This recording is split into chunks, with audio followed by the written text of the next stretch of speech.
What's going on, people? How's everybody doing? This is your boy Logan. What up? It's Jake. Hola, niños. It's Sling. That your new intro, Sling? You still do that every week? I mean, yeah. Rock with it. We're appealing to all cultures. So how y'all boys doing? How did y'all's weekends go? Shit. Chelsea, 2 dubs. That's always a good thing that happens. Other than that, just kind of chilled, schoolwork, regular work, and hitting the gym. That's about all I did. We haven't had the greatest weather in the world around here for the past week or so. So yeah, not really been much to do but hang out inside and watch some of the games. What about you, Sling? Man, I can't complain. Arsenal got a big dub. Man, that big game against Leeds, and then we've been having some snow days here. Some snow rolling through Stark Vegas. It's still gonna be on the ground tomorrow. So went sledding today. Gonna go sledding tomorrow. Just having fun. Is that your second time seeing snow, Sling? Dude, I've seen snow a lot of times. Oh, okay. Oh yeah, you go to like New York and stuff. I forgot about that. Yeah. Have you ever seen snow, Jake? Yeah. No, back when I lived in Georgia one time. That was it. Old me, Florida boy, never seen snow in my life. Just have to, have a quick rant on my parents for that. I remember back in, I believe it was 4th grade, a town to the north of where I live. Let's go. It was snowing. It was snowing in 4th grade. What's your name? I asked my parents, hey, can you? I know they were working, but I was like, hey, can you let the grandparents check me out and take me up to go see the snow because I've never seen snow before. And they were like, no, stay in school. And so didn't see snow that day, still haven't seen it since. And we continue to wait. I'm on year 22 and have yet to see snow. Logan has literal kind of sad boy hours over them not letting him go see the snow. Yeah, that happened, 10 years ago? No, yeah. 10, 12 years ago, I still have beef. And I will continue to have beef with him until I see snow. The pain just doesn't go away. All right, anyways, enough about that. Let's go ahead and just jump right into this past week for the Big Six. And Jake, you want to go ahead and just take us away? Absolutely. So we got Chelsea versus Barnsley in an FA Cup matchup. Now, this game was not exactly the best showing offensively for Chelsea. We did dominate possession as usual, possession FC, with 73% possession to Barnsley's 27%. Barnsley definitely put up more shots, over double our shots, honestly, but they just weren't clinical, and we ended up having Tammy Abraham put one away for us, and that was the only one we scored, the only one we needed, and we came out with a dub. So dead game. Yeah, it was a really it was a bad game overall, but a W is a W, and we'll always take that. Then moving into Chelsea and Newcastle, and we actually just got done watching that one here in the U.S., and we ended up winning that one. 2-0? Yeah, 2-0, which we all predicted that one wrong, but we were all pretty close. We predicted W's at least. Yeah, we got W's, but just not the scoreline. Anyways, once again, dominated possession in that one, 66-34. Newcastle, they're not the best team in the Premier League. They're one of those teams that's also probably going to sit back, play a little passive. We ended up putting up 18 shots, only 5 on target though. Our boy Timo finally got one. I'm happy for the lad. Good for him. It wasn't the prettiest goal. It was a little tap in, but we'll take anything we can get to boost his confidence and get him back into form. And then I love Olivier Giroud. I think he personally is our best informed striker right now. He just, he's just slow, really slow. He's clinical though, and he's good in the air, but he's just slow as dog shit. And that's kind of why he doesn't play all the time. But yeah, he ended up putting one away. Timo made 2 guys miss out on the perimeter, whipped it in, took a deflection, and Giroud just put it away. Overall though, I was okay with that game. Obviously, a win's a win, and I thought we looked pretty good. It was a weird lineup, though, at first. I was questioning that quite a lot with Kepa in goal. Yeah, that could have backfired. Yeah, a few key guys that weren't even starting. Reece James. It looks like Pulisic. That's Hudson-Odoi's position now, y'all. They're running like that back 3 with the wing-backs. It seems like he prefers Hudson-Odoi at wing-back over James. Yeah, Hudson-Odoi, I think, definitely is a better attacker, but Reece James, I don't know. I think he's better defensively than... Yeah, well, it's weird because like watching y'all today, and I've watched y'all since Tuchel's came to the helm. He plays technically as a right wing back, but I swear it's really a right winger. He doesn't really he doesn't get back that much on defense. So, Yeah. but when y'all jumped into top four, Top four, baby. You like to see level on points with West Ham, but you do have the goal differential boost over them. So top four at the moment. So Ooh. Chelsea been trending upwards ever since Tuchel took over. Yep. Although we must say that the schedule they've played has not been it's definitely the toughest running, but it's definitely not been. He's won 4 of his 5 games. The other one. Mm-hmm. Pretty good start. Yeah, it is. I'm very impressed with the showing as of right now. Hope we can keep it up. All right, let's move into their neighbors in London. The Arsenal only played 1 game this week, obviously out of the FA Cup. Didn't play during the midweek, which probably helped us a lot. We got a nice rest that we haven't had in ages. Been playing 2 games a week for forever now this season, especially with the way the fixtures have added up. We got that rest, came out, and we looked well rested against Leeds because we came out firing in that first half. No fucking kidding. We looked great, dude. We're living in their half, just fucking moving it on them. Aubameyang got a freaking hat trick for Mama Yang. That was lit. For Mama Yang. Hopefully she's doing better. I know that's why he was out. Yeah. She was sick, and maybe I don't know if it's a coincidence or what, but he seems to be playing better lately. That's actually 5 goals in his last 2 starts in the Premier League, which is obviously fantastic. But he looks maybe he looks a lot more confident and everything. I'm thinking somebody brought it up. I wonder if his mom has been struggling this entire season or somewhat, and maybe his head just hasn't really been in football. And hopefully she's doing better, and now he can focus back on football. And yeah, it was great to see him. Great to see him get a hat trick. Yeah, the first ever hat trick he's actually ever scored in the Premier League for Arsenal. So I'm surprised it took that long. He's had so many braces and has scored so many vital goals for us, but his first ever hat trick. So good for him. He's back firing. And then, yeah, I thought Bukayo Saka was almost unplayable that game. Oh my God. Patrick Bamford, lead striker, came out before the game, was talking about how Alioski, the left back, said that he was looking forward to playing his mate Pepe, because obviously last time Leeds played Arsenal, Pepe got sent off for headbutting Alioski. Hell yeah. And so Arteta was like, yeah, no, we're not going to play Pepe this time. We'll just give you Bukayo Saka. And the 19-year-old ran him into the ground, and he actually had to be hooked off in the 55th minute. So I don't know if he's going to be looking forward to playing us again next time. No, but he's 19 years old and he's doing stuff like that. I would not be excited to play him anytime in the future. I mean, he's phenomenal. Sky's the limit for Bukayo. Really exciting future for him. So yeah, Aubameyang got his hat trick. In between that, right before halftime, Hector Bellerin had a nice goal, a freaking sick assist by Danny Ceballos, little nutmeg. It looked like they expected him to play it out wide. He just kind of slid it between the defender's legs. Yeah, Bellerin took his goal well. We were running smooth. We bring on Willian, and things start to get weird. Leeds scored a goal, really good header off of a really good cross in a corner. I mean, if the first guy doesn't pick the guy up, I mean, there's not much David Luiz can do in that situation. And then they scored again. Hector Bellerin, although he did have a nice goal, thought he played pretty well overall in the game. Kind of fell asleep, let his runner get in behind him, and that dude put in a cross for another goal for Leeds to make it 4-2. But then the rest of that game was kind of just us making sure we secured the victory. Run it up. Although with that being said, Aubameyang hit the post after that. Saka hit the post after that. So, and good on Saka for hitting the post because it would have been an assist for Willian. And Saka just knows don't even try to give Willian a chance at any kind of recognition. The man is world class. I mean, I don't know why he's not starting every game. Shut the hell up. We must have different definitions of that word. But you must have fucking brain damage.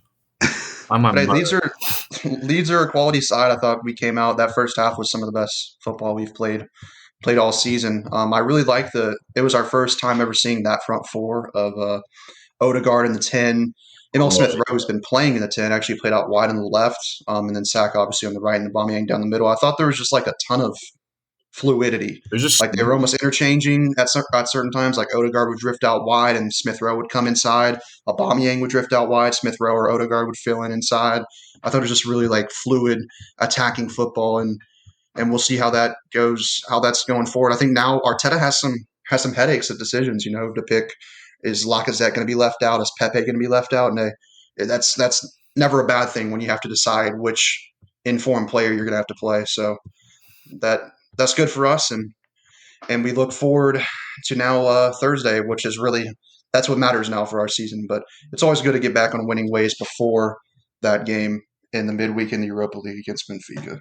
I will say I was, obviously having seen, Pepe and Laka in such great form lately. I was disappointed to see those two not in the starting 11. Especially Pepe for me. Yeah, Pepe for sure, because Pepe's just been on a tear lately. But the thing was, just seeing how smooth they were all together.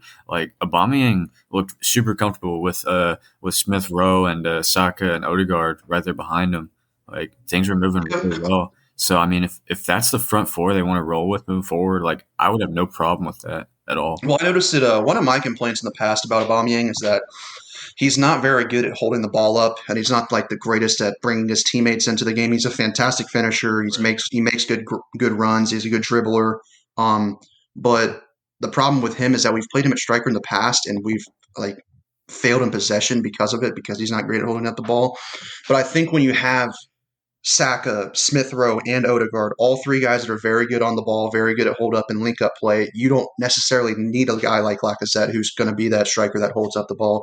You can really go for a guy more like Aubameyang who's going to run him behind, make those good runs, and then finish off the chances. So we'll see how that line. I don't know if Arteta plans on bringing back some of the Pepe or Lacazette for the Europa League game, but we'll see how that lineup goes forward. And I do have one gripe for Arteta again. Okay. We already mentioned his name. What I don't understand is Gabriel Martinelli, right? He was fantastic for us last season. He was the better younger player, for being honest, last season over Bukayo. Bukayo was great too, but Martinelli was actually the best youngster we had last year before his injury. And he came back from his injury and was playing a little bit, but the last 4 or 5 games, he's barely played at all. I just figured yesterday when we were up, I think it was 4-1 when Willian came on. That would have been a perfect time to bring on Martinelli. I mean, Leeds are going to have to pour numbers forward. I mean, that just leaves Martinelli in his pace and behind on the counterattack, and he brings in Willian for some reason again. And once again, like I asked you last week, I genuinely think that there's no other explanation to me. There has to be a clause in his contract that forces him to play in the Premier League. It does either that or Arteta's willing to die on this hill. And I mean, it's a terrible hill to die on, and I can't defend him if he does die on this hill, continuing to play Willian. So it's not even like he creates or anything. He just dude, he just does nothing. He's just so safe and passive. He doesn't do anything creative, anything that takes a little bit of risk. Gets the ball, passes it backwards. Gets the ball, slows down, counterattacks. It's like he's out there playing a 5-a-side game with his mates. And so I don't see what he brings to this team at all. With Gabby, you know exactly what you're getting. You're getting a young guy who's going to go out there.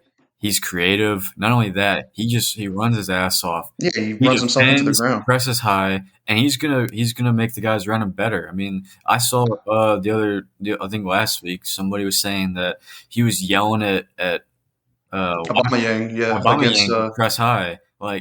That's extremely rare out of a young. Well, he's got that mentality that you want to see in a player. And I'll tell you for a fact, Leeds in the 60th minute, when their defenders, when they've already played 60 minutes, getting run into the ground, they would much rather 10 times over see a guy like Willian come on than a guy like Martinelli. If a guy like Martinelli comes on, they're going, oh shit, we got to put up for this guy for another 30 minutes. Yeah, whereas Willian comes on, they're like, okay, we can oh yay, how's it going, pal? And they dab him up. All right, so.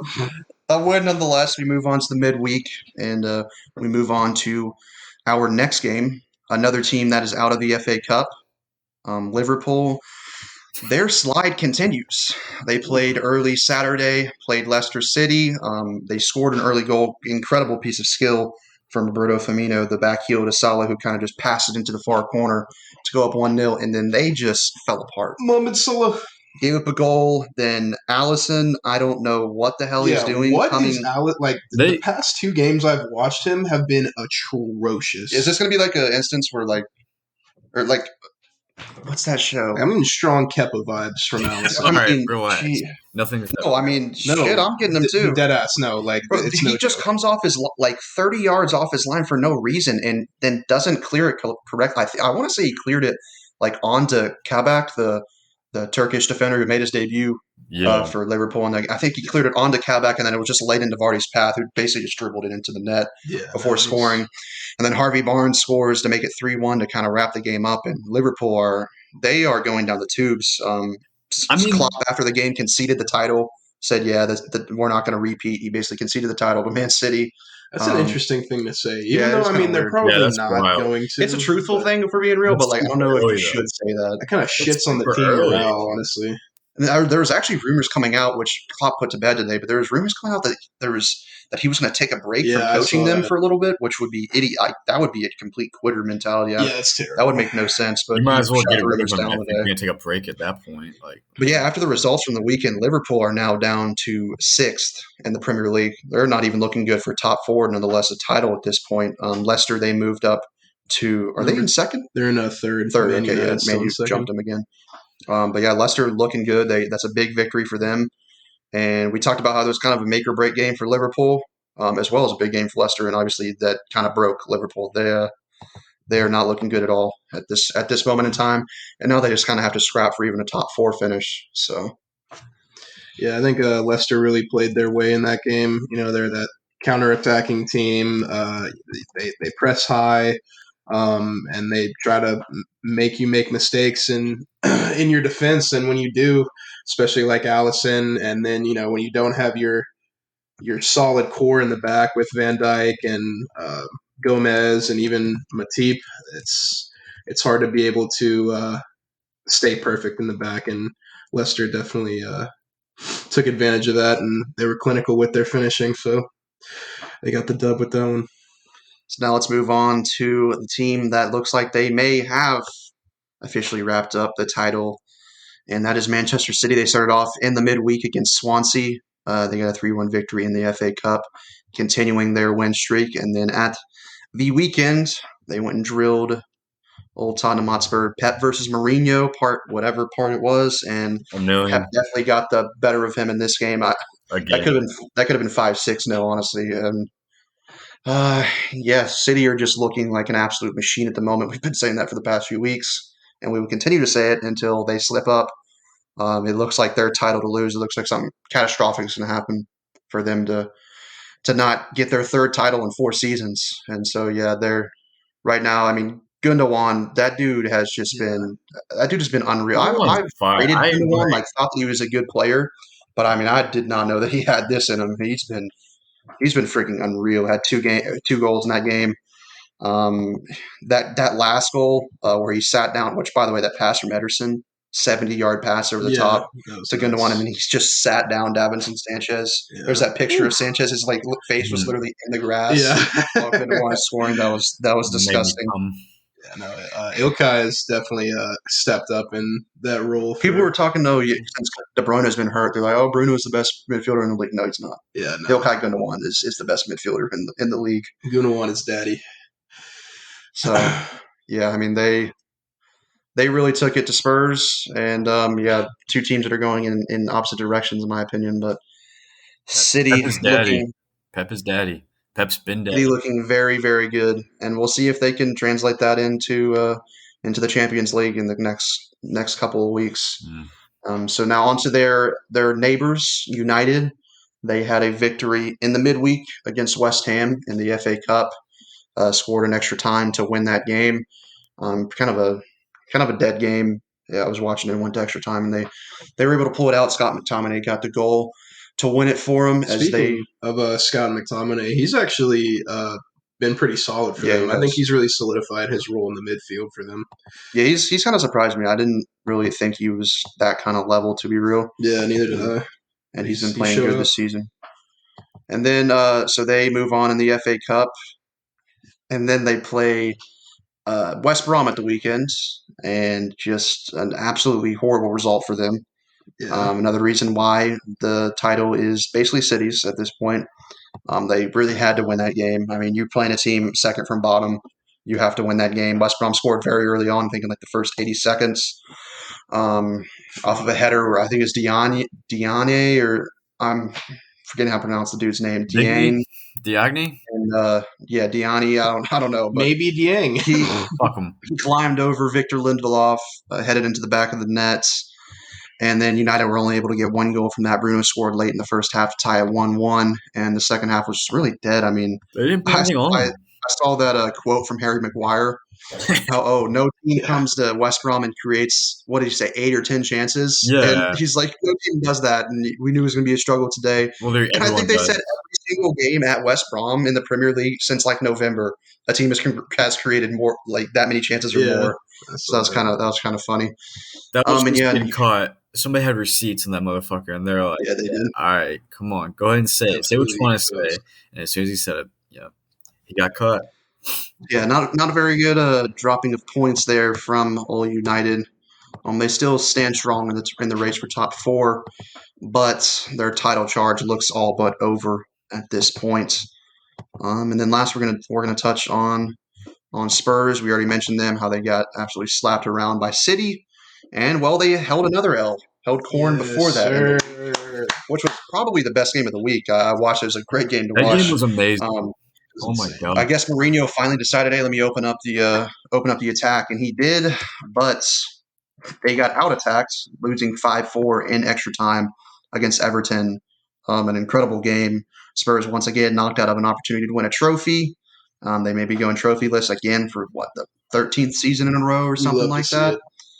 And so it was not a good week for Spurs. Two games, 2 L's, and they continue to slide as well. There was a combined 22 shots on target in that game of Everton and Tottenham. That was a great game. A great game to watch as a neutral, and then obviously as all three of us are fans of one of their direct London rivals, it's always good to see a great game, but also a great game that they end up losing on top of that. Fuck Spurs. Always got to get a fuck Spurs. Hey, I will say, though, Everton's attack looked really good against Spurs. Not that it's hard to, but, like, they were fine. Their defense, though, Jesus, man, like, if their defense wasn't so shit that game, yeah, they kind of sold. They should have won that won like 5-0, 5-1 if the defense wasn't shit. But like those corners, dude. They gave up like 3 goals off of corners. or something crazy. They were like not defending those headers for shit. It was ridiculous. Yeah, and then even like the headers, like if they would clear it initially, but clear it right to a Spurs player, and they just score off that. Yeah. Tottenham had 15 corners. That's wild. Yeah. Long ball FC, praying for set pieces, small club mentality. Oh, ass motherfucker. That's what you get around here with Spurs. Small club mentality for a small club. Yo. So, based on those games, how are what's the weekly picks update, Sling? How are we looking? So, we started with Leicester Liverpool. Jake was actually the only one who got that game correctly. He guessed it. Dude, I should have went with my fucking gut. Gut. Yes, sir. Morgan picked Liverpool and Jake picked Leicester. I think I picked a draw, didn't I? No. What? I swear I picked a draw. You did pick draw. You did. Okay, yeah. You're right. I'm sorry. You picked a draw. I picked a Liverpool. Wrong regardless. And Jake picked a Leicester win, so he got that one right. Man City Spurs, we all picked Man City to win, so we're all good there. Easy. West Brom and United, we all picked a United win. We're all very disappointed. I'm not upset about being wrong about that, to be fair. Okay, yeah, fair. Fraud United. In terms of Fraudchester United points, whatever, we're pretty, shitty about that. And then Arsenal Leeds, me and Logan are pretty happy about the result. We both guessed an Arsenal win while Jake's dumb. I sat here and told Jake, I was like, look, it was a 0-0 last time. I said, I guarantee you there'll be goals this time. And Jake went 0-0. He said absolutely no shocking behavior. Well, there were 6, not 0. It happens. It is what it is. Just a little bit off. And then Chelsea Newcastle, which actually wrapped up this afternoon. We all picked that right. We all picked Chelsea win. So that kind of wraps up the picks for this week. I think the point totals at the moment are Jake still in the lead with 8 points. I have 6 and Logan has 7. So yes, sir. Let's go, baby. Are you sure about that, Sling? I think it's 6, 7, 8. Yeah.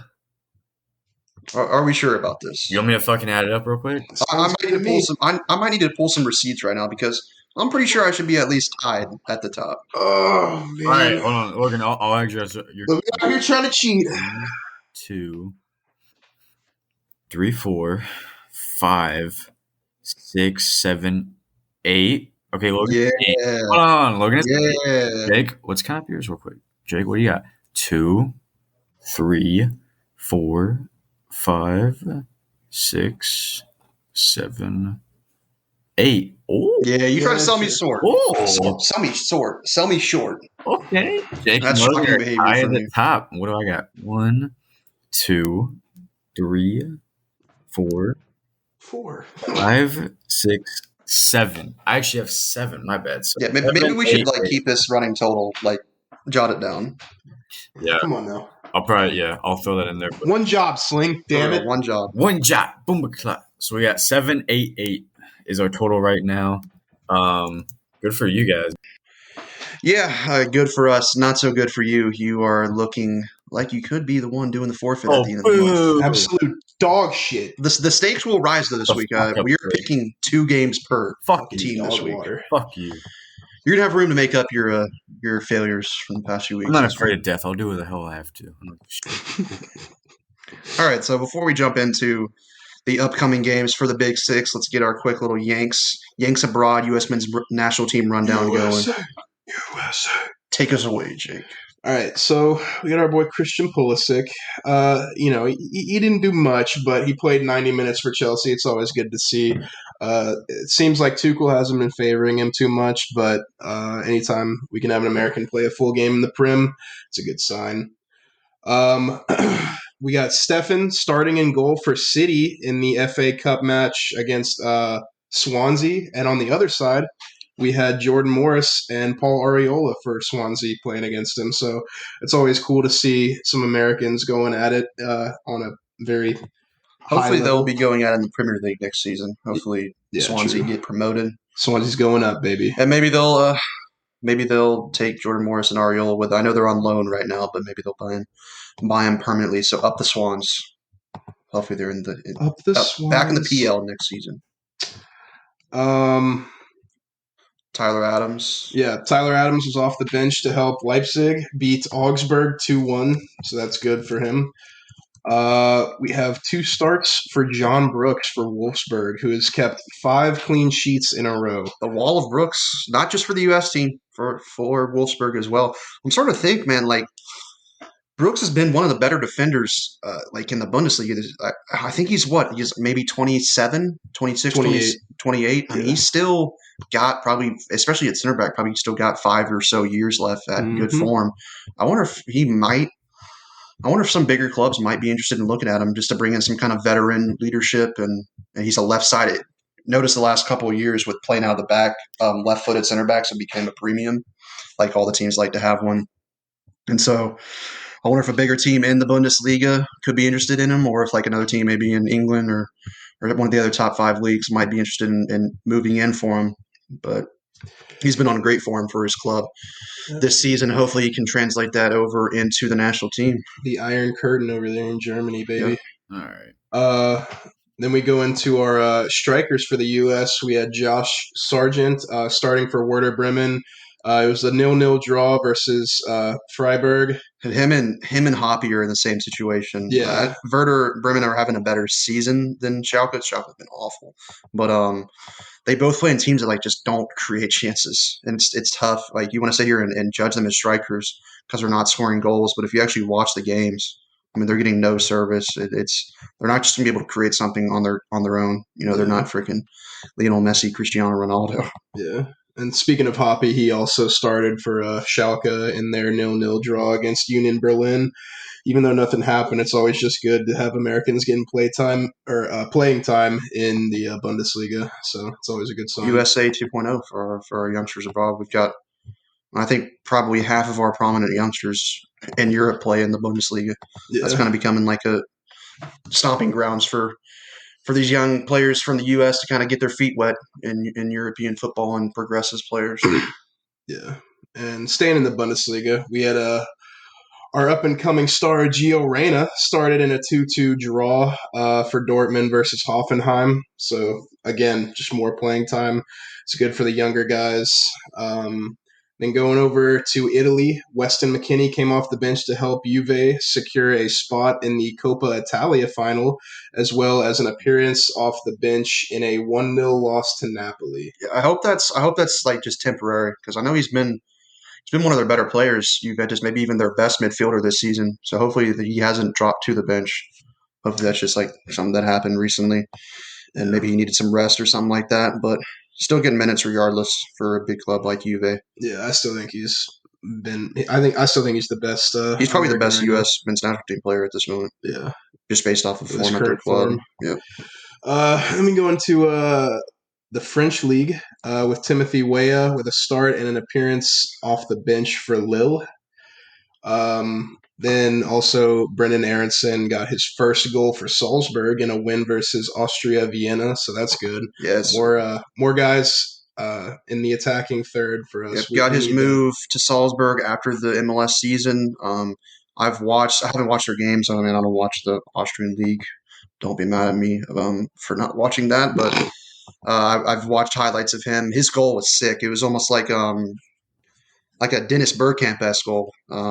Obviously not comparing him to Dennis Bergkamp, but the way that he kind of cut on his side and he just kind of like lifted it and curled it into the far corner. It was a really good goal. He's had some really good performances for Salzburg, and while the Austrian league isn't really a fantastic league in Europe, honestly don't know how much better it is in the MLS. It's probably a little bit better. But Salzburg is a very good team. I don't even know if you really can count them as an Austrian league team. They win the league every single year. They do things in the Champions League and Europa League. So if he can become a good starter for them, obviously he's still only 20 years old. It's RB Salzburg, so they have the correlation with RB Leipzig. That's where, and then Salzburg is where guys like Holland have came from, guys like Minamino at Liverpool. So Salzburg have produced some real good young talent recently, and maybe Aronson can be the next that they produce off to a big club. So good to see him, and hopefully he gets invited to the March national break camp, and he can. I don't know if I think he has debuted. He has debuted for the U.S. men's national team, but it was like kind of in a point in this game. Hopefully he can get to play with some of these other guys that are across Europe. Yeah, we definitely need that attacking force. Depth in attacking areas is always a good thing, especially with some of the guys we have in those attacking areas that seem kind of a little bit of injury prone. Guys like Weah and Pulisic and people like that. Mm-hmm.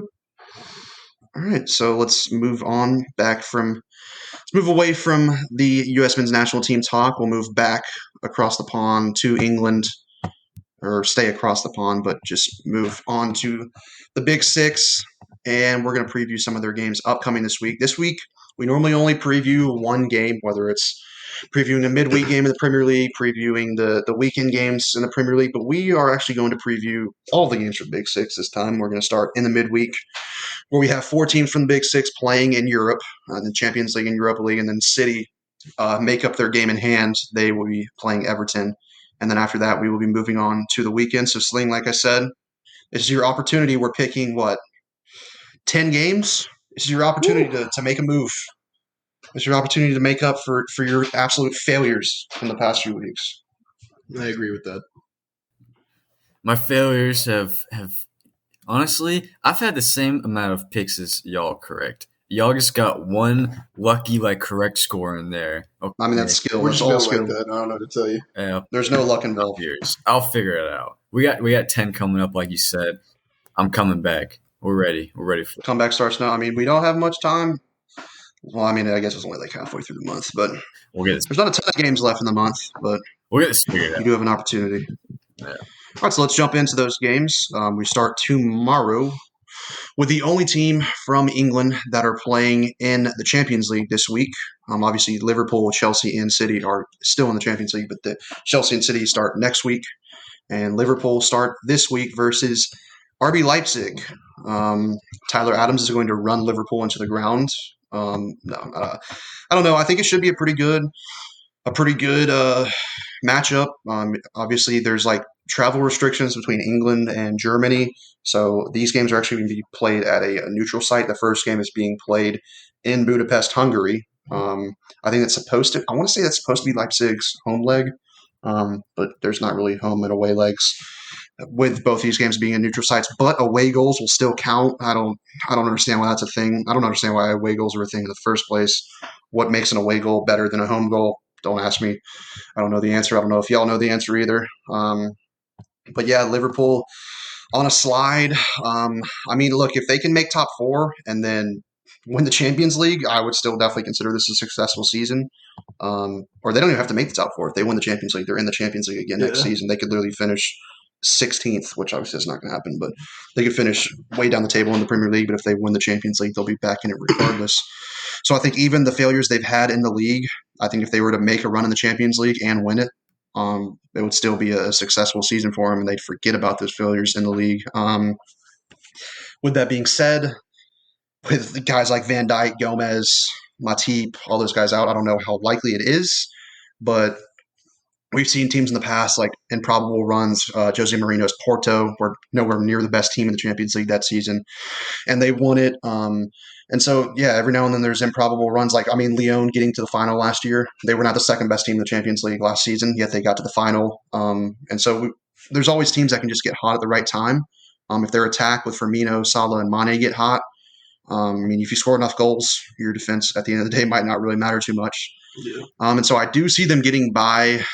Probably, I do think that they'll get by Leipzig in this tie. Obviously, we're just going to predict the result of the first game. And I see I'm going to say a 2-1 victory for Liverpool in the first leg. Okay. I'll go next. I'm going to disagree with that. I think Leipzig, their current form has actually been pretty good. They've won 4 of their last 5 in the Bundesliga. Once again, the Bundesliga is league, so the Bundesliga. I can't, vouch that that's an impressive feat. It's Bayern and then just kind of the rest. Yeah, but no, Leipzig is in second place behind Bayern. They've got good form going right now. Liverpool, I feel like, is on a downward spiral. Like you said, they've got those guys missing, the key guys missing. Even Klopp conceded the title race. That's a shot to the morale. And then the whole rumor about him like stopping managing, even though he denied it and was like, no, it's not true. It's still just kind of like, how did it come up? Something had to have been said.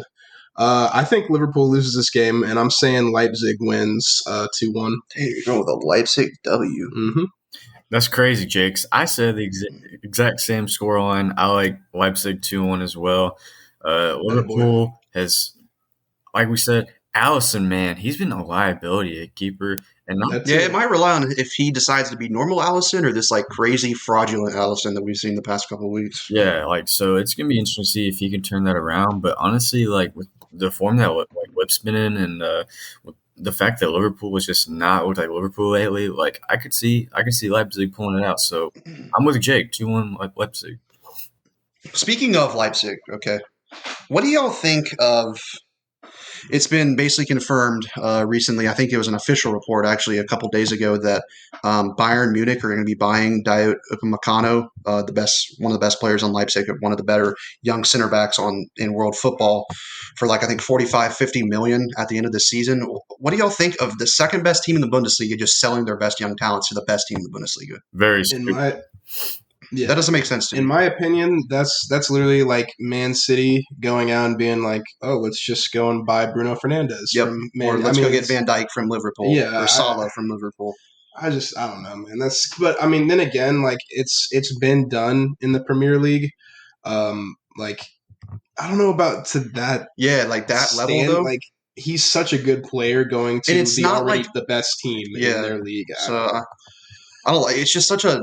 Like, I actually kind of enjoy watching the German league. Like, I think the games outside of when Bayern are playing, because they just win every single game. Well, not today. They drew against Battlefield or whoever that was, but they dominate the league. But outside of that, like, the rest of the league is kind of interesting to watch, especially with, American interests that we have watching our young Americans play in the league. But, I mean... I guess you could say the comparison to that, though, because when Man City went after... what was it? Raheem Sterling from Liverpool. Yeah. So I mean, it's kind of the same thing. I think Liverpool were kind of like on the down though when that happened. Like I don't really think they were the second best team in the league though. I think it was City and Chelsea were kind of the two best teams in the league at the time. Oh yeah, no, I've never seen it to where it's like the That would have number been one like team back in buys from the the number two team. that would have been like That's- back in the early 2000s. Arsenal bought Roy Keane from Manchester United. Just bought him or bought Giggs from United, or if United bought Thierry Henry from Arsenal. Like that just I don't know. It's just kind of weird. It kind of just it's a farmers league. It kind of boosts that argument that it's Bayern and then everybody else. yeah. I don't know about that. I mean, and Leipzig, they're kind of a new they haven't been this great fantastic club for very long. And if they want to take that next step to become like a mainstay big club and be that club that can challenge Bayern, man, you'd think they'd want to hold on to those young talents. But I know sometimes your hand is kind of forced. I don't know if Upamecano really if he really wanted to leave or what was going on there, but that is kind of weird to sell, arguably your best young talent to your Biggest main rival. Yeah, in first place. Yeah. So, anyways, we'll move on from that. The next game in the midweek, we'll actually go back to the Premier League. There's two Premier League games in the midweek. One of them involves the Big Six, Everton versus Manchester City. Everton is hosting Manchester City. If Everton perform like they did against Fulham at the weekend, I could see Man City winning this game like 7-0. But I don't know if they'll be that bad. I do say a City win, though. I'm going to go 3-0. I think that they'll keep rolling. I think Everton are kind of they're up and down, especially at the back. And I think City will have, even though they're on the road, I think they'll have a lot of the ball, and I think they will punish Everton at least a few times. I'm going to give them a 3-0 victory. Yeah, I'm going to agree with that. I think City once again. I mean, I feel like we say it every podcast, but they've been a machine, and nobody's been able to stop them. I think I was talking about it earlier. Their last loss was in November. Their last draw was in December. I mean, like they've been on a tear, and I don't see them losing to Everton. I'm saying City 3, Everton 1. Okay. I'm going to go – I'll go 3-0 as well, and it's pretty safe. It's kind of wild how a 3-0 victory is a safe scoreline. Yeah. Shut the hell up. It's very – I wasn't like – I had the same prediction, you idiot. I know. I don't know. It's – with City, like – they just been on this tear lately, and we sound like broken records. Like they just can't be stopped. I don't know. Like I don't, especially with the way that Everton defended against Spurs. Like what? And Fulham at the weekend, they were terrible. Yeah, against Fulham too. Like they did not defend well at all this past week. So I don't see them. And City has the best defense in the league, so don't expect Richarlison and those guys to go crazy against City like they did against Spurs. Exactly. So I think Man City. A 3-0 result is nothing crazy. I'm going to go with that. That's wild. That's crazy. All right, let's jump back into European football. We have 3 of the Big Six starting their first leg of the Europa League this week, arguably the biggest week of the season for Spurs and Arsenal. And we will start with Spurs. They got a very kind matchup, at least on paper, against Wolfsburg, and not the Wolfsburg you're probably thinking of in Germany, but the worst Wolfsburg from Austria. I'm going to be completely honest with you, never have even heard of this club. The only real team I know from Austria is Salzburg, and yeah, I think that kind of tells me all I need to know. As bad as Spurs have been recently, I would expect them to go through against Wolfsburg in the Europa League. However, this first game is in Austria, so I could see them having a little bit of trouble. And I am going to go with I'm going to go with a 1-1 draw in this first leg, just because they're on the road in Austria, playing away from home in Europa League. I don't care who you're playing against; it can get weird. So I'm going to go with a 1-1 draw. Wow. Not so fast, my friend. But you going Wolfsburg for the W? Yeah, I'm gonna go with Wolfsburger winning 7. No, I got Spurs.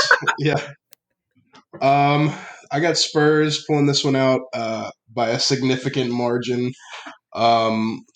I'm saying fucking Spurs 4, Wolfsburg 0, honestly.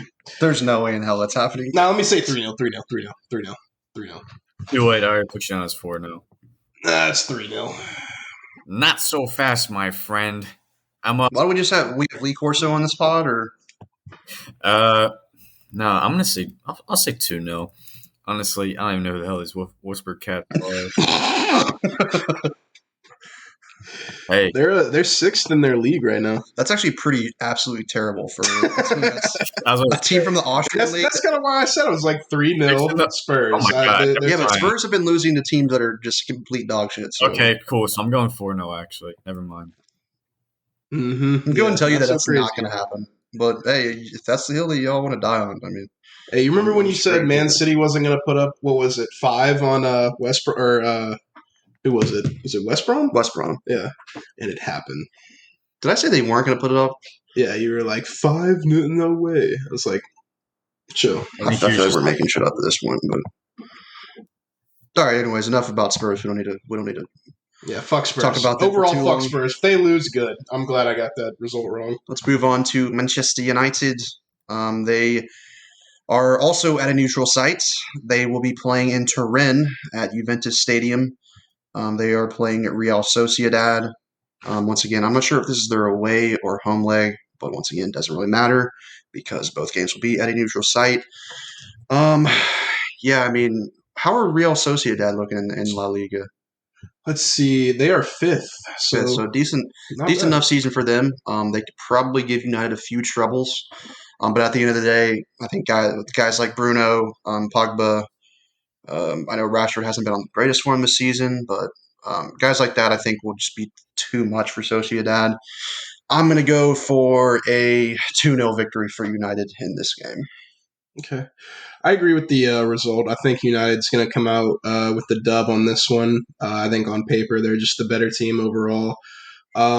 Except scoreline, I'm going to go 2-1. I think some weird stuff happens on the back line of Man United, and I think somebody from Real Sociedad puts one past David De Gea. They do have that a Yozer Ball dude, I think. Oh yeah, it's like Arazia Bala or something like that. Yeah, he's a quality player. I know that from FIFA. He gets informs all the time. But yeah, he's a good. I believe he's kind of a younger player too, younger Spanish player. But I know he's been in good form for Real Sociedad. So yeah, I can see maybe him. He could have a goal in the game. So yeah, that's not a bad show. I'm going 2-1 Man U. I'll go 3-2 United. Like you guys said, I think United's a better team on paper. I'm not really sure what's going to happen in this game. This is a very interesting matchup. I don't know, man. We'll see what happens, but I'll take 3-2 United. All right, and then we move on to the Arsenal. They play Benfica. Biggest game of the season so far for Arsenal. Obviously, the league is looking pretty much done and dusted. Not really much chance of finishing top 4. Very slight chance of finishing maybe top 6 or top 7. So yeah, this is what it all comes down to: the Europa League. They really need to win it if they want to have any chance of playing Champions League football next season. And it starts with Benfica. Once again, another neutral site game. This first game is going to be in Rome at Roma's Stadium. And yeah, I'm kind of interested in seeing what kind of lineup Arteta chooses. I don't know if he's going to go back to Pepe, if he's going to go back to Lacazette. I don't believe Thomas Partey will be back for this game. I think there's a chance that Tierney is back. Hopefully he is. That would be a big boost. We are 10 times better with Tierney in the side. But yeah, I think this is a massive game, and I think the boys will know that it's a massive game. And I'm going to go with a 3-1 win. I think we win comfortably. Maybe Benfica nicks a goal here or there, but I'm going to go with a 3-1 win for the Arsenal. Sling. Yeah, so look, here's where I'm at right now. Arsenal, they're on a fucking revenge tour. They're out for blood. They went out against Leeds. They fucking tore into their souls. They ripped it out. I think I'm going to say 4-2 was the result of their last game. I'm going 4-2 again. 4-2 Arsenal. Jeez. Arsenal just put in some wild performances. I like it. Entertaining.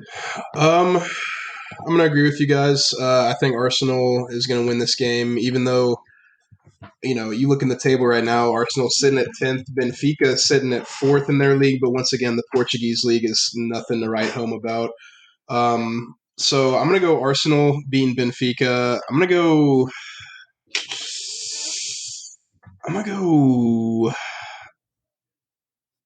This is tough. I want to say 3-0, but I feel like that might be too much. I'm gonna go 2-0. Safe bet, 2-0. There's actually some interesting matchups in this game. Benfica has a few Premier League guys. Otamendi from Manchester City, he now plays for Benfica. Oh, yeah. And the big one, Jan Vertonghen, long-time Spurs center back, who had some really good seasons at Spurs. Obviously, is very familiar with Arsenal. Will want to beat Arsenal very badly. He'll be at center back as well. So I'm interested to see how that matchup goes. But yeah, hopefully Arsenal can do the business and come out on top. All right, so now let's move on from the midweek. We will now move on to the weekend, where the first game, Saturday morning, Chelsea will be traveling to Southampton. Absolutely. I like our form. It's looking good right now. We're on a 4-game win streak. And the complete opposite of that, Southampton, their last 5 games have all been losses. They are on the definition of a downward spiral. I got Chelsea winning this game comfortably. I'm saying 2-0 Chelsea. Yeah, I think what is it? 4 wins in a row for Chelsea, 6 L's in a row for Southampton. Mm-hmm. I don't think that those fortunes will change this game. I think Chelsea will get another W. I think Southampton will unfortunately hold another L. Their topsy-turvy run is going to continue. And, I'm going to go for I think Southampton will get a goal. I think Ings, who's a quality striker, I think he might get in there with a goal, but I'm going to go for a 3-1 Chelsea W. So Southampton's obviously not been in the best form lately. And Chelsea, winners of their 4 last Premier League games. I like them in this one, obviously. I'm going to say 2-1. I'll split y'all's bets, and I'll say 2-1 Chelsea. And then we jump later in the day on Saturday. We jump to the Merseyside Derby, Liverpool versus Everton. Can Everton kind of almost – if they were to get a win in this game, they would, I believe, jump Liverpool in the poll. Either that or they might be even on points. They'd be even. Yeah, but Everton would have games in hand. This could we see a turn of the tide in Merseyside in this game? I'm not sure. I think – regardless of Liverpool's form, it's a Merseyside derby. I know they say in derbies, just like North London derby, like the Manchester derby, form goes out the window when it comes to that. And I think Liverpool will bounce back in that game, whether or not they bounce back earlier in the midweek against Leipzig. I think they will in the Premier League bounce back here in the derby. I'll say that they're going to beat Everton 2-1. Man, this is a tough one because Everton's defense is bad, but then again, Liverpool's is also taking a hit. Their form the past few games really hasn't been good for either of them. Liverpool's on a 3-game losing streak. Everton, their past 4, they've gotten 2 losses, 1 win, 1 draw, so they're a little shaky. That being said, I'm also going to go with Liverpool winning this. I think their attack is just better. Their midfield is solid. I'm going to go with Liverpool. I'm going to go Liverpool 2, Everton 1. Oh, wow. Trifecta, everybody. Liverpool 2-1. Thoughts? If y'all just want to be like me, just say it. No, look, I don't think Liverpool's going to run up the score. And I also don't think that Everton is gonna get more than 1. I don't know. If Liverpool has their defense, I say Liverpool maybe 3-1. Hell, who knows, maybe even 4-1. But without key players in the form that they're in, I think they only put up 2. But I think they win, so 2-1 for me. I'm going to say 2-1 as well. Let's go. Run it up. Trifecta, baby. Run it up. Let's move on to Sunday, early Sunday morning. 6 a.m. here in the States in Central Standard Time. No, thank you. Don't believe I will be waking up to watch that game. I will catch highlights for recap of it, but it could be a decent one. West Ham hosts Tottenham Hotspur. I am going to go with the Hammers here. I think number one, they're having a better season than Spurs. I mean, they're level with points, or level on points with Chelsea at 42. Just outside the top 4 based on goal differential. West Ham do not play during the midweek. They'll get plenty of rest. Spurs have to travel to Austria to play on Thursday, and then they have to travel back to England to wake up to have a very early game on Sunday. I don't think it's going to go good for Spurs. I'm going to go for a 2-0 West Ham victory. This is tough. Shut up, bitch. Okay. They're just like unnecessary things you just say every. Sling, do you have Tourette's? Like, this is a real question. No, if I had Tourette's, it'd be a lot worse than that. All right, keep it going. All right. Anyways, West Ham. They've had a hell of a season so far. Level with Chelsea. Better than Chelsea. Oh my god! Now you're spitting. I mean, it's literally just mental illness from your side. I mean, it's unbelievable. I mean, oh god. Anyways, I'm gonna go with a draw in this game. Coward. I'm gonna go 1-1 draw. Honestly, I was thinking draw as well. Shut up, bitch. Yeah, big thing. Yeah, go ahead. Go ahead, pussy. I'm going 1-0 West Ham. Why? Dumbass. Because I think, like Logan said, Spurs is Poe. Not to mention they got to travel and all that other stuff. There's a lot of things adding up against them. Small club, they're Poe, like you said. Small club. They got to travel. They have a Finnish manager. I'm just saying, West Ham, they're not a bad club, and given they're gonna have that rest in the middle of the week, so I don't see why they won't come out and beat up on Spurs. So I'm taking West Ham. Yeah, beat up as a 1-0 victory. All right, this beef needs to be squashed immediately. I can't wait till me and Logan are ahead of you by 4 points in this shit. You're dead and buried. Don't care. I'll do it. Notice how Sling kind of picked the same scores as us multiple times. That way, he knows he can't fall too far behind us. I see what he's doing. Yeah. All right. Well, let's move on to a game that I'm not particularly looking forward to as an Arsenal fan. Manchester City is going to be traveling to the Emirates, but I don't really think that matters too much to play Arsenal. I don't like picking against Arsenal, but City do have to play during the midweek, but they get to stay in the country. They go and play Everton. Not much travel involved there. Then they go to get to chill back in Manchester before traveling to North London on Sunday, whereas Arsenal have to go to Italy, go to Rome to play Benfica on Thursday before traveling back to the UK to host Man City. And that travel on top of Man City's form, on top of the fact that I truly believe that Arteta is going to really focus on the Europa League. We play Benfica the Thursday after that as well, whereas I think we have to travel to Greece for that game. That's the neutral site for the second leg. And I honestly think that Arteta might play a weakened side against Man City. I think even the dreaded Willian might maybe get a start. I don't see it being a very good game. I think Man City will put the game away early and then kind of just chill in the second half. And I think Arsenal will be content with that as well, not getting battered, not expending too much energy in that game, trying to prepare for the second leg against Benfica. I think you could see guys, like I said, like Willian starting. I think you could see a guy like Matt Ryan starting in goal. You might see hopefully Martinelli could get a start in that game. That'd be a good game for him to hopefully start. Well, I say that, maybe Man City will probably have about 70% possession, so I don't know how good of a game that'll be for Martinelli to play. But maybe Reece Nelson plays.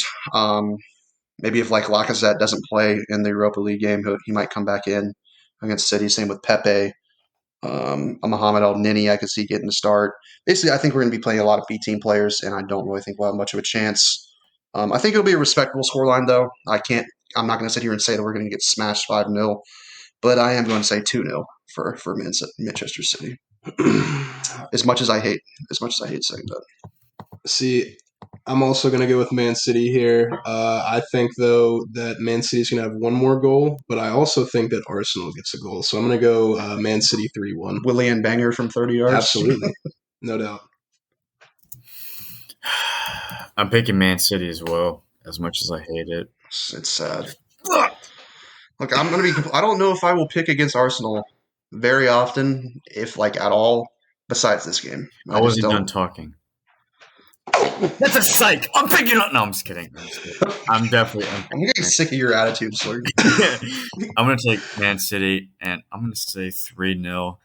I don't see a scoring. Like you said, we'll probably play a B team. I don't see much coming out of this match. Like you said, rest up for the which I can't wait for that, by the way. I guarantee you we do play a B team, and we might get smacked, and then all you'll hear is, Arteta out. He's a dog shit manager. I can't wait for our fans to overreact from that game. I don't see any point of throwing all of our marbles into this match. We're not going to do very well. The only thing I could see is if we went out on Thursday and just beat the hell out of Benfica, like 4-5-0. Yeah. Then we might still go for it against Man City because then you could probably rest a few players for the second leg against Benfica. Right. But yeah, if the tie is still in doubt, even if we go and have a good performance but only win like 3-1, I still think that he'll rest players with that second leg in mind. So, in a perfect world, maybe we'll beat the shit out of Benfica and then we'll come out and play a strong lineup against City as well. But this isn't a perfect world, and it hasn't been a perfect season at all for Arsenal. Not by a long shot. So I'll take Man City 3-0. All right, and then the last game from the Big Six at the weekend, Sunday afternoon, Sunday evening in the UK. Manchester United travel to Newcastle. I think, once again, this is one of those weird games for United. They are not good at breaking teams down. They're going to sit back and defend, which is exactly what Newcastle will do. But with that being said, I think Newcastle might be teetering on becoming that team that Fulham could catch in the Premier League. I was just about to say that. And I think that could continue this week. I think United will win a close game. I'm going to say it's going to be 1-0 for a while. It's going to be late in the game. Newcastle have got to push forward to try and get a goal. And then I think United will hit them on the counter, and the final score will be 2-0. Yeah, I'm also going to go with Man United. Just a way better team than Newcastle. Then you even saw today Chelsea beat Newcastle comfortably. And Chelsea were like in second gear the whole game. They weren't even really trying too hard. So, and once again, Fulham, they won. They got their last result. They won that game. Only 7 points behind Newcastle. Yeah, and then if they're capable of, I believe do they have a game upcoming like soon? I'm not sure. I think because they have a game in hand on Newcastle. So if they were to win that game in hand, they'd only be 4 points behind. Yeah. So yeah, they could have a shot. Fulham could have a shot of surviving the Premier League if Newcastle keeps sliding and Fulham can keep up their decent run of form. Yeah. Either way, I think I said it in the first or second podcast that my one team that I thought Fulham could jump was Newcastle. Yeah. And it's looking like it could come into play like that. But anyways, I think Man United is just going to be dominant. I think I got Man United 3-0 against Newcastle. So you think our boy Joe Willett could stun United in that game? I'm going to say that he fucking will. He's going to stun them. And I think he's going to cut United's final lead down to 3-1. I'm going to say United win 3-1. He's played through, gets a goal in the last minute of the game, final score 3-1. Yeah. I don't see Newcastle winning this game by any stretch. I'll keep 3-1. All right, so that wraps up our preview for the week. Some exciting games this week. Some good games during the week. Some important games in Europe, as well as some important games on the weekend. Should be a good week for the viewer, for the people watching on the telly, and hopefully those end up being some great games to watch. And Sling, maybe you can maybe you can make your comeback finally this week with those 10 games up for grabs. Maybe it's gonna happen. Oh, you're guaranteeing it? Jake, shut the hell up. We say amount. You're giving it the Sling seal of approval? Stamped. Stamped, okay. You realize that receipts will be kept, right? Oh, absolutely. And those receipts can be blown all over your faces. Don't worry about it. Now comes to the most anticipated segment of the pod. Our boy Sling gets into the Sling Speaks section. Take us away, Sling. All right, so what's good? Here's what we're talking about this week. The motherfucking refs. They're fucking bullshit. Listen. Bukayo Saka got cucked by the refs this past week. Had a penalty that got called away against Leeds. Motherfucker took it personally. He came right back in and got another penalty called for the freaking boys. And then we converted on it. Aubameyang got the hat trick off of it. Honestly, the refs have been a problem. The refs, a big problem. A problem. FA, I said it last week. I'll say it again. FA stands for fucking assholes. They're people of shit who don't know how to create a fucking football match, and I'm getting sick and tired of it. And they're coddled like little babies. They're coddled like they're just sucking on the bitty all day long. And I'm sick of it. Bad bitty? The bad bitty. I'm tired of it. The refs have got to freaking change, man. I don't understand. Explain to me. So, okay, I was talking to you during the game, and I was like, to be fair, I could see how they could disallow it because there wasn't a ton of contact. There is an angle that shows Bukayo getting hit, but you could argue that he was possibly kind of like either looking for the contact or like potentially even going down before it happened. But in a big but, if that isn't a penalty, then how the hell does David Luiz against Wolves, how is that called a penalty and he's sent off if this one isn't just a penalty at all? Because it's the refs. It's the agenda they have against us. We've been over. Yeah. Well, the big argument that they've had is, it's got to be a clear and obvious error. So they were sitting there saying with the David Luiz one, it's not a clear and obvious error that it wasn't a penalty. So how is it a clear and obvious error this time that it wasn't a penalty? That's my main gripe. That was my next point. Is VAR is fucking. All right, look. It could be good. It could be a good thing, but it's just the morons that run it. To the VAR, and I'm doing this as I do the VAR will signal with my hands. How can you go to the VAR and still get calls wrong? I don't understand that. Why is that a thing? Yeah, these guys are – I just don't think they know how to do their job. How do you go to VAR and you still get a call wrong? How do you put your hands up to that stupid-ass box motion and then you go and you view it and you still get it wrong? It doesn't make any fucking sense. You know what else? You know what else sucks too, though, about VAR? Is that it takes away that burst of excitement that you have after you score a close goal like that. Because you see after goals are scored from certain players, they'll turn around, they'll start to celebrate, and then they'll stop and be like, "Oh shit, was I on sides? VAR is going to look at was this even a goal?" It takes away that excitement and that happiness that players have. Well, it's like a fan too. Like you get hyped as shit, but then you're like at the back of your mind, you go, "Oh shit!" You're like, "Wait, was that offside or not?" And it's fucking VAR every fucking week. So yeah, I don't know. I mean, it's VAR is just I have mixed feelings about it. 'Cause sometimes it saves your ass, sometimes it bites you in the ass. You know, it's just a double-edged sword. Sometimes maybe good, sometimes maybe shit. Facts. I think right now, I think it's a bad thing, and I'm someone that is in favor of VAR. Like you said, even though it does kind of ruin some of the scenes, like after you score a goal or something like that, but at the same time, it can get decisions that potentially change outcomes of games. It can get them correctly, but what we're seeing this season is it's getting them wrong because it's just operated by absolute morons. And something's got to switch up. These officials are so bad. You saw Mike Dean; he's taking a break from officiating. I think just for a week or two. He was getting death threats. Which, by the way, there's no reason to give someone death threats. That's ridiculous. As much as I despise. Okay. As much as I despise Mike Dean, I think he's an absolutely awful official. You don't need to threaten him and his family's lives over his officiating. Call him a prick. Call him a cunt. I don't give a shit. Call him a piece of shit. But you don't just say, I'm going to kill your children or something crazy like that. That's over the top. But I will kill one of these yeah, fucking refs' kids. I don't give a shit. sarcasm, obviously. Ah, Thick sarcasm. Yeah. We promise. They need to get new refs, bro. These refs are just so bad. I feel like a part of it too is like kind of their ego too. It's like, Yeah, they don't want to be wrong. This a pin. It's not wrong. That's the problem. And the problem is that they have their mates up there in the VAR, like in the video room, and they're like they don't want their mates who's on the pitch to be wrong. So sometimes they just won't tell them when they're wrong because they're like, oh no, you're all good. Dumb. Like call the game how it's supposed to be called. Call it fair. Yep. why do I have to go to Twitter to yell at them when they can just tell their mate, hey, man, you're wrong. You were wrong about this. We're going to fix this so that the game is called correctly. Why do I? We're going to actually do our job and earn our wages. Why do I, somebody who's not their fucking mate, don't want to be their mate, don't give a shit about that mate? Why do I have to go on Twitter and say, hey, you're a fucking piece of shit and you're bad at your job?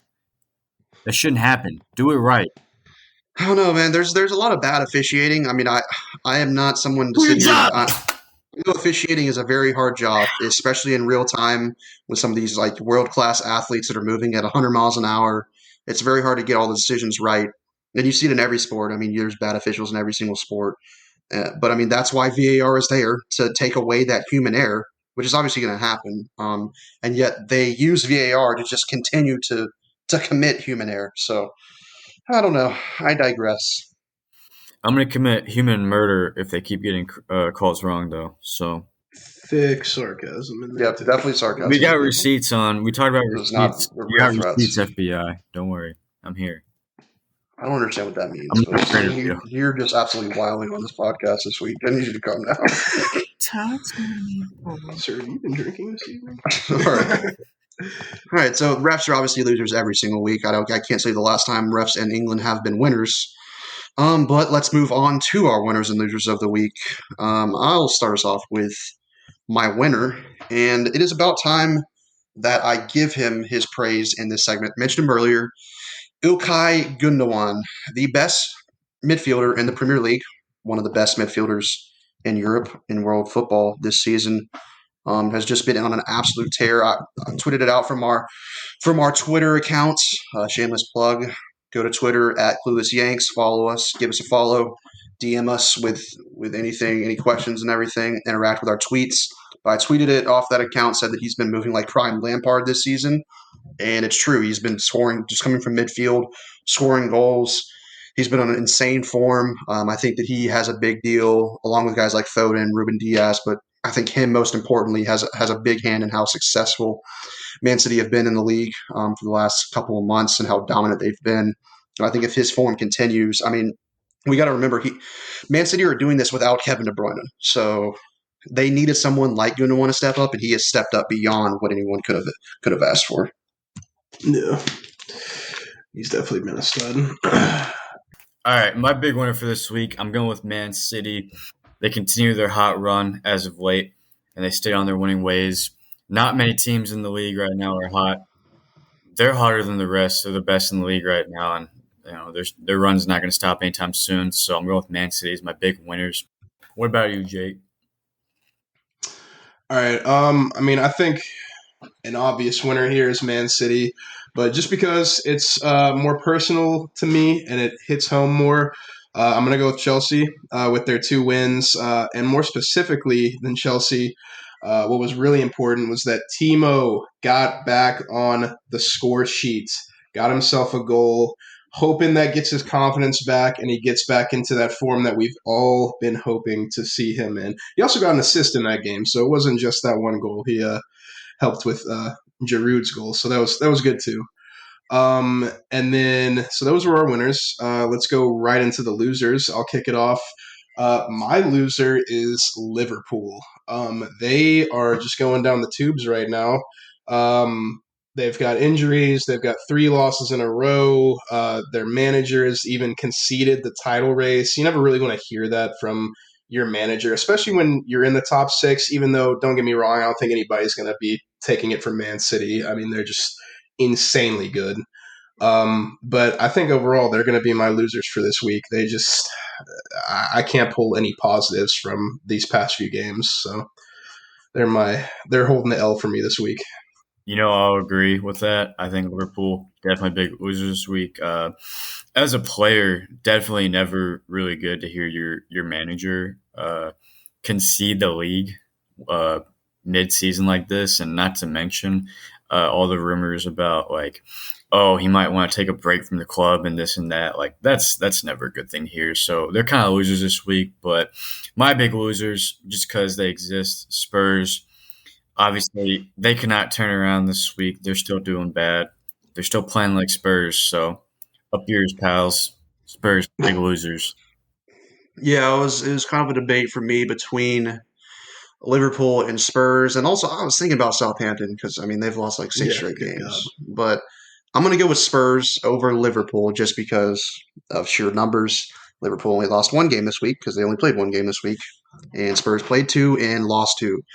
Out of the FA Cup, not winning that trophy yet again. I can't even tell you the last time they won the FA Cup. It's been years and years. I don't even know if I was alive the last time they won the FA Cup.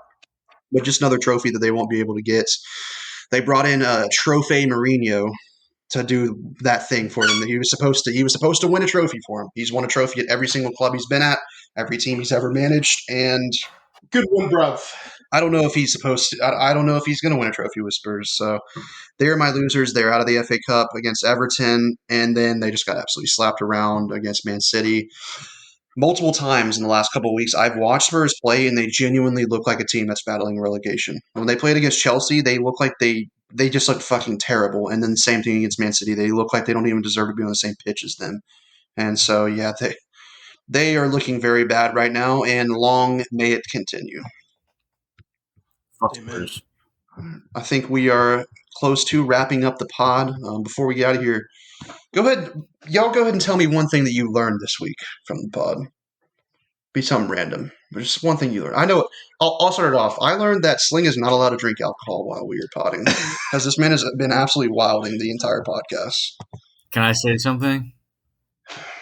Sure. I have no idea what you're talking about. Yeah, sure. No idea what you're talking about. I've been in class all day, dude. We didn't have snow days. I've been chilling. I've been doing homework. Yeah, big scholar, facts. big time scholar. One thing I learned is that me and Logan are just superior in picking results for the Premier League. No, I agree with that. I mean, that's just. I don't know if I learned that today, to be honest. Yeah, that's been kind of known. known. So. It just reaffirmed that. You know what that I condition. learned from this podcast? You want to know? Don't say some wild shit. Yeah, let's relax. Keep it PG. What the hell does that mean? You know what it means. Well, first off, Jake's a fucking bitch. First off. Second Very off, PG I of learned you. that you guys are very quick to count somebody out in a fight. All right? I'm only 1 point behind you guys in this little bet pick'em thing we got going. And it's only because you guys have gotten one correct result over me. As in, like, You act like that's a bad thing. I mean, look, we got it right. No, don't cry. I'm not crying. We've got Don't hate the player, hate the game. Right. Yeah, but you haven't picked a game perfectly like we have. So They hate us because they ain't us. don't hate the player, hate the game. Yeah, up yours, buddy. What's kind of weird is Sling, you're behind us, right? You're behind us. And yet in multiple games, you just pick the same scores as we pick. So even if you get it right, you're not going to gain any points on us because we're also going to get the points for that game. Well, Logan, I can jump you in this first game because I picked Leipzig over Liverpool. So, And then you're just going to fall back behind. So nah, I'm not gonna. Leipzig aren't beating Liverpool, by the way. I just hope you know that. Yeah, and I hope that you're, it is what it is. Good self-control there. Fuck you. All right, we're going to get out of here before Sling gets even crazier. Thank you, everyone, for listening. Follow us. Once again, give a plug of our social media. We're on Twitter at Clueless Yanks. We are on TikTok at Clueless Yanks. We also have a YouTube channel, Clueless Yanks on YouTube. Like I said last week, eventually here sometime in the coming months, may even be starting next season, but we will start having live match reactions.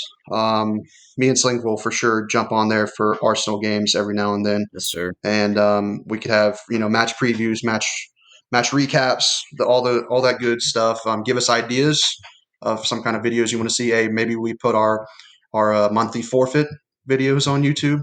That could be a good idea to start that off.